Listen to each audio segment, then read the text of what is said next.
I just got back from New York and I had a vacation relapse. I'm going to tell you all about it.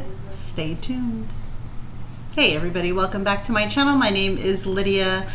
I just got back from an 11-day work/vacation in New York City. I had an event I had to go to for work that was about 4 days.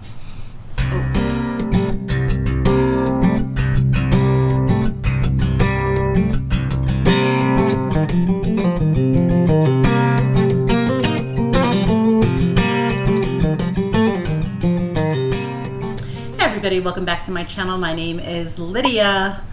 I just got back from 11 days in New York City. We took like a little mini vacation. Actually, it wasn't a mini vacation. It was a vacation, and we smashed it together with a work trip. Decided to take the kids with us and embarked on an 11-day trip to Manhattan. It did not go the way that I thought it was going to go. Let me just start by saying that. Like when I guess I had just finished doing the BBBE challenge in May, and then come June, I was going to try and stick to carnivore, maybe incorporate a couple of things here and there just to see how I felt. And then the trip happened. And my intention of going to New York was I was going to stay on track, of course. I mean, I was just going to continue to try and eat the way I've been eating there in New York City. All right, we are at the airport. I ordered one of their like bacon double cheeseburgers. I asked them if they can do it without a bun. They said no. So I ordered it plain and dry. And I'm probably going to use a little bit of this mayonnaise that they have in a packet, which isn't the cleanest. And this is going to have to hold us over until we get to New York. Bon appetit.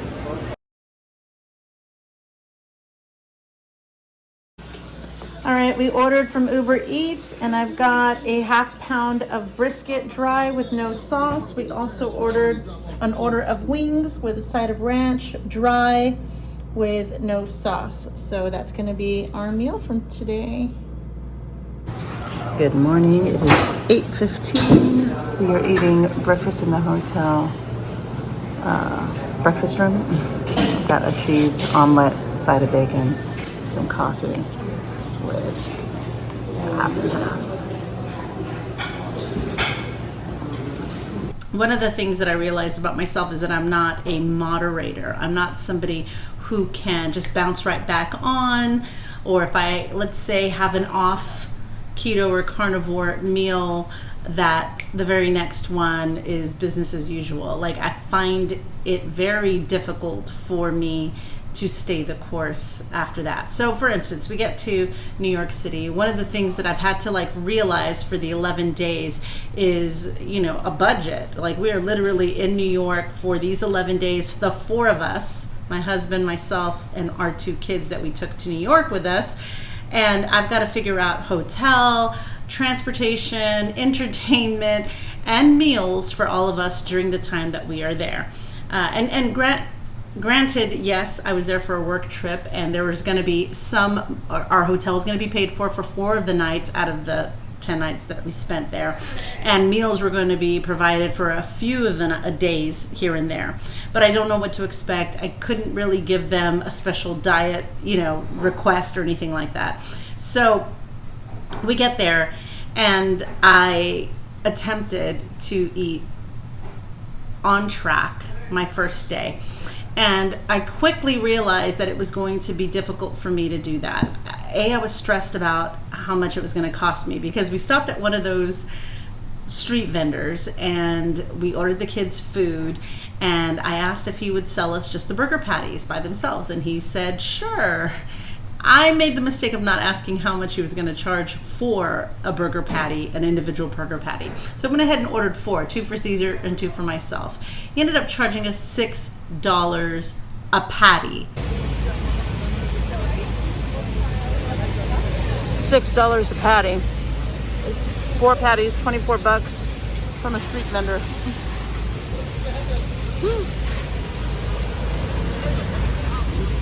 So $24 for overcooked, kind of burnt patties that weren't even seasoned well. Like they were not great. They were not $24 worth for a pound of meat, and I only ate half a pound, he ate half a pound. It just wasn't filling. It was very disappointing, and I was angry that I even had to spend $24 at a food cart for hamburger patties. There wasn't a McDonald's around us at that moment. And I realized, let me look for like a McDonald's or a Burger King or somewhere nearby that we can do that. But then I guess vacation mentality hit me, and I was just not in the mindset to have to jump through those hoops on this trip. I think I was just angry, upset, stressed. And I just ended up going, you know what, I'm not going to stress about this. We went out to eat, and it was like we were hungry. We were tired. We had spent all day traveling from one bad hotel to a newer hotel. They had canceled our hotel. It was a very stressful beginning of our trip. And we ended up going out to dinner. There was a really cute cafe, little restaurant right around the hotel from us, and it was a Mexican restaurant with chips and tableside guacamole and all the things. And it was stressful. I sat there trying to look at what I can get. It's like, okay, if I was to get fajitas or some kind of like steak, it's like $26-30, and it's like other stuff was less. Other stuff was like $15-12, and here I am looking at what I can eat to stay on plan, and it's gonna blow my budget. And it was stressful. So I just decided I wasn't gonna play that game. I wasn't gonna have a stressful vacation. I wasn't gonna be miserable. I wasn't going to feel like everybody else can enjoy themselves, but I couldn't. This was my mentality on this trip. I'm not saying that this was right. I just saw the way that my thinking was unfolding, and this is what I was discovering about myself in the moment and after the fact. So I gave in. I threw my hands up in the air and said, you know what, I'm just not going to worry about it this meal. I'm going to get what I want. I'm going to eat. If I eat off plan, if I feel sick, we'll see what happens, but I'm just gonna try again tomorrow. So that's what I did. I ordered, I think, tacos that night. So I had it with the corn tortillas, and I ate the chips with the guacamole, and I just didn't stress about it, and I ate that meal. And the next day my intention was to let's keep it back on track. We found a Whole Foods. We went in there and tried to find some groceries, which was hard to do because our hotel room did not have a refrigerator or a microwave, which I thought was very odd because all the hotels I've ever stayed in always had a microwave and a refrigerator, and this one didn't. So it made it really hard to even buy groceries to keep in the room for a few days. The kids got all of their carby snacks because they didn't need to be refrigerated, but like all the stuff we could have gotten, like boiled eggs and things like that, like we had nowhere to keep them. So it was difficult. So what we ended up doing was we went to Whole Foods, and I went to the deli, and I was like, you know what, okay, how about I don't stress about carnivore, maybe I'll just stay keto.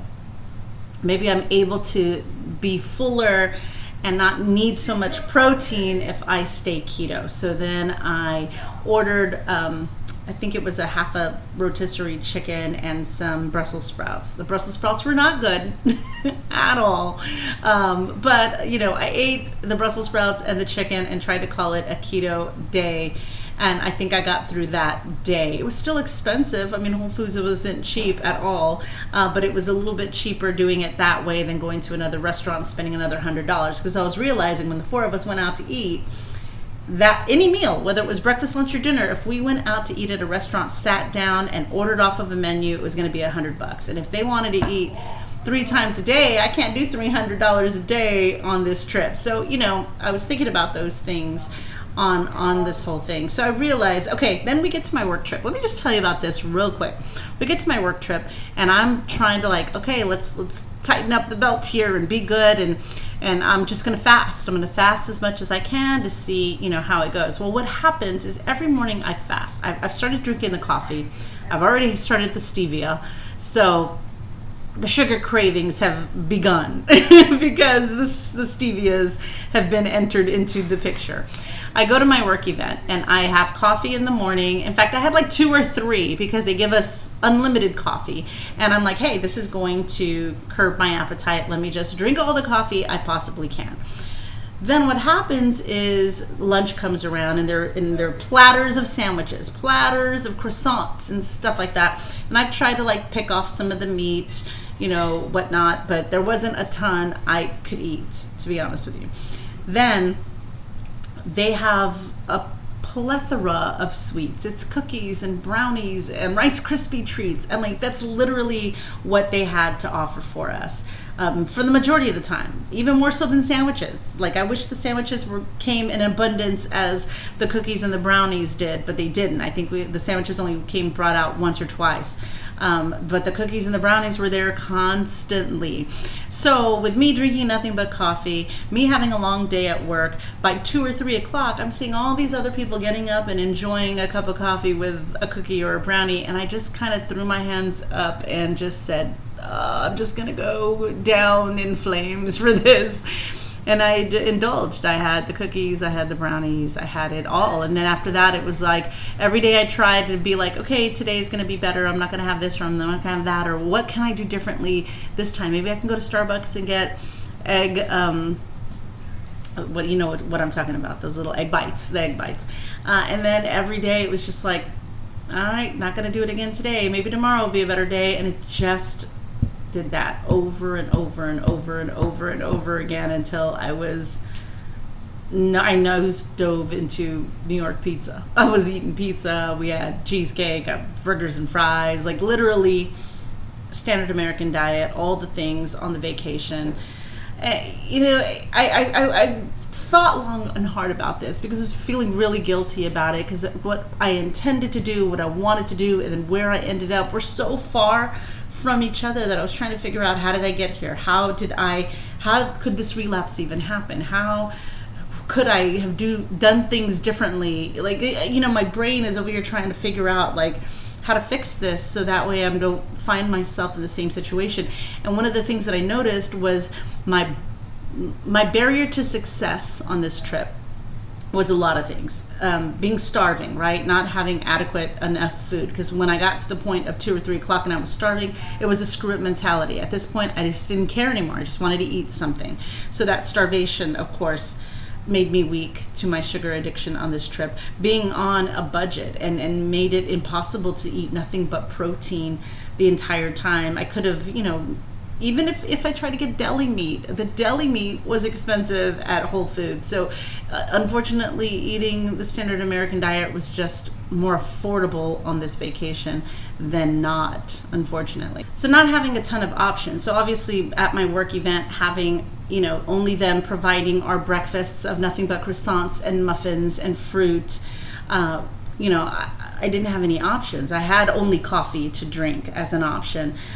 So then the lunch and then the snacks and the desserts and all of that, I mean, my options were very, very limited. So that was another barrier of my success. And I just saw myself crashing and burning. I saw it happening. I just saw it happening and going, you know what? I can either be feeling very guilty about me crashing and burning and very upset with myself, and that's going to ruin my holiday, my vacation, or I'm going to be mad at the fact that I can't afford to eat the way I want to eat on this trip, or that I couldn't get the things that I guess I could have easily gotten. I don't know. It was just, God, it was a lot. It was a lot this trip. So I just decided to give in, throw my hands in the air and go, you know what, when I get back, we're just going to start fresh. And that's what I did. And another thing was my mentality of, well, the day's ruined, right? So if I had a breakfast sandwich on a croissant, bacon, egg, and cheese that they brought to us for our breakfast, if I ate that, I didn't want to go and be like, okay, let me just have a burger without a bun for lunch. Because in my head, I'm like, well, I already ate it, so I might as well just, eat the sandwich that they bring me instead of pick out the meat. Or I'm just going to, so it was like, oh, my day's already ruined anyway. I'm just going to starting in tomorrow. And that's always been my diet mentality when it comes to mess ups. It's always been an all or nothing. It's like, if I'm off, I'm way off and I'm eating ice cream and cheesecake and Yeti cookies and brownies, right? Or if I'm on, I'm so hardcore on that I'm not going to let myself steer. It's never a meal by meal decision. It's always like a day. I'm either completely off or completely on. I had a great time in New York, a beautiful time. We had so much fun. We visited everything, and I'll show you a bunch of pictures in with all this. So we had a fantastic time. We did a lot of walking. You want to talk about the plus on this vacation? We did a lot of walking. There was even one day where I got 24,000 steps in one day. Another day that I was at 20,000 steps. I mean, it was a lot of walking, which is definitely something that my husband and I were talking about wanting to keep up. It's like everybody walked everywhere in New York, and that's something that we should do more of here. As much as, you know, I barely put the shoes on and go for a 30-minute walk, it's like it'd be nice to kind of get into that habit of doing it more often and longer walks, and just getting those steps in. So I weighed myself now that we got back. We're starting in July, and I wanted to see how much I gained from the start of my vacation to the end of my vacation. So I did weigh in the day before we left for New York. Now the month of June, I guess, was already kind of shaky for me with introducing lots of different things back in for the month of June. So my starting weight before my vacation was 179.2. Then all of that happened, and I was feeling the bloat, feeling the inflammation, feeling the stomach issues, everything, all of that. So I was wholeheartedly expecting a 10-pound gain, honestly, 10-pound gain on the scale. But luckily, I weighed in, and I weighed in at 183.4. So that is a gain of, 4.2 pounds? 4.2 pounds for the 11 days of eating whatever the heck I wanted in New York City.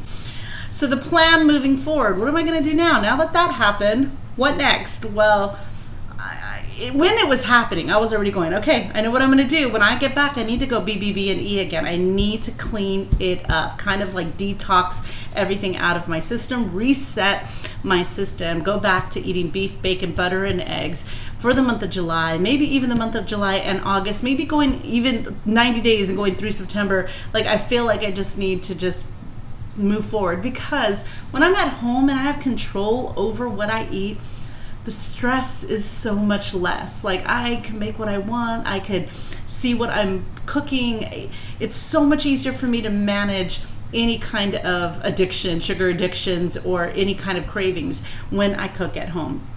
Having no options, being vacation mindset, being out of town, all of that made it very, very difficult for me to stay on track. So I was looking forward to coming back home, making all of my food, locking down for the months of July, August, however long I'm going to do this, and really crack down and do BBB&E. So for the month of July, I'm going to do BBB&E again.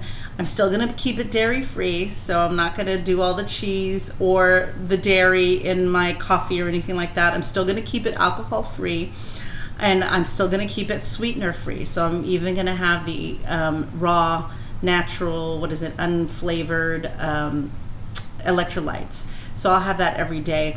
And I want to track my macros in July. And instead of weighing myself once a month, I'm going to do weekly weigh-ins. And I'm going to track my macros, because my goal is to do a 50-50 split of protein fat. So if my goal is to keep the protein and fat between 120 grams to like 150 grams of fat, then that's how much I want to have of protein, or vice versa. Of protein, that's what I want to have for fat. So that's the goal. I'm not counting calories. I'm not even sure if I'm going to be intermittent fasting. I think I want to track my fasting to kind of figure out the hunger again.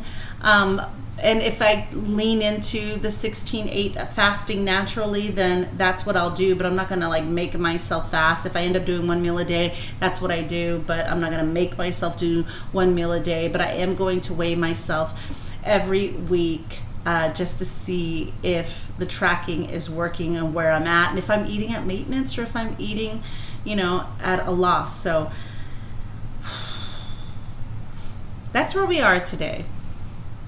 Even some of us who have been doing so well will have moments of not so great moments that they're not proud of. And, it was vacation, and it happened on the cruise.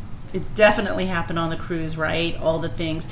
And one of the reasons why I say I'm not a moderator is because, Caesar and I have been eating this way at the same time. And moments where I found myself going, screw it, I'm just going to order the pizza. He won't, and he'll go and get some patties at McDonald's. And even though I'm like, oh, I want to come on vacation and eat McDonald's, I want to eat all these cute little restaurants and try these all new things, he was fine with just eating some burger patties at McDonald's, or picking out stuff. And maybe he just doesn't get hangry like I was getting, or getting irritated and annoyed the way I was if I wasn't hungry, or if I wasn't eating if I was hungry. But I couldn't do that for some reason. So I'm trying to figure out, like, wow, how do you do that? Like, how do you have, like, he could have a cookie and coffee and then, like, get a burger and take off the bun and not eat it. And I'm like, why is it that I can do a cookie and a coffee, and then come dinner, I'm like, let me get all the things. Let me have the bun with the bacon and the onion rings and fries and all, you know, ooh, let's have some, you know, milkshakes for dessert. Like, there is no paring down for me. I'm an all or nothing. And so I was like, wow, I'm not a moderator. I cannot do that here and there and then get back. It's like I have to really commit. And that's just, I guess, how I'm made up. That's just the way I am. And now that I understand that about me, or I guess I've always understood it, I just have to face reality and then go, hey, you can't do that. You're going to fly off the deep end there. You know, I have to come to terms with that and figure out a better way for me in traveling. Not that I plan on traveling a lot moving forward, but so I'm not in that position again and feel sick and make myself back to unhealthy habits again. So anyway, it is what it is. It's behind us. We're starting fresh today. So if you'd like to join me in July's BBBE challenge, where we're doing no dairy, no anything, no sweeteners, no alcohol, none of that, please post it in the comments below. I'd like to see if anybody else is doing this with me. Make sure to hit that subscribe button if you haven't already, and that notification bell so you find out when the videos are getting posted. Thank you guys for helping this channel grow. Every day I am surprised by all the new people that are subscribing and leaving me so much love and comments on my videos. It's pretty awesome to see it grow the way that it is growing. So I appreciate you guys being here and supporting me on this journey. That is it for today, guys. I will see you in the next one. Bye.